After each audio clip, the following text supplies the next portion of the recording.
ஆடி 3வது வார வெள்ளிக்கிழமைங்க. அது மட்டும் இல்ல, நம்மளோட 15வது வார ராகுகால பூஜை. ஸோ 2க்காகவும் காலையிலே எந்திரிச்சு கடகடன்னு என்னோட வேலைகள செய்ய ஆரம்பிச்சுட்டேன். இன்னைக்கு 5:30க்குலாம் எழுந்திரிச்சுட்டேன். ஸோ அதனால வேலைலாம் சூப்பரா சீக்கிரமா போயிட்டுருக்கு.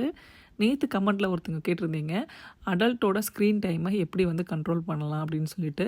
நான் சொல்ற 2 விஷயம் சம்மந்தம் இல்லாத மாரி தான் இருக்கும். ஆனா ட்ரை பண்ணி பாருங்க. கண்டிப்பா யூஸ்ஃபுல்லா இருக்கும்.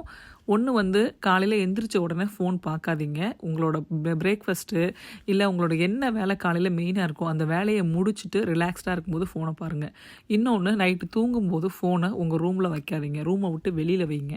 நீங்க ஒரு வேளை மாடி இருக்கிற வீடா இருந்துச்சு அப்படின்னா கீழ வைங்க. ஸோ காலையில ஃபோன் பார்க்கறத குறைச்சிங்க அப்படின்னாவே, அந்த டே நமக்கு சூப்பரா போகும். இந்த 2 விஷயத்த ட்ரை பண்ணி பாருங்க. கண்டிப்பா உங்களுக்கு யூஸ்ஃபுல்லா இருக்குங்க. இன்னைக்கு காலைல பிரேக்ஃபாஸ்ட்டுக்கு என்னன்னு பார்த்தீங்க அப்படின்னா, பொங்கல் வடை தான் செஞ்சிருந்தேன். ஸோ அதையே சாமிக்கு நெய்வேத்தியமா பண்ணிடலான்னு சொல்லிட்டு, சாமிக்கு நெய்வேத்தியத்துக்கு வச்சுட்டேங்க. ஸோ நல்லபடியா சாமி கும்பிட்டுட்டு இந்த டே ஸ்டார்ட் ஆயிடுச்சு.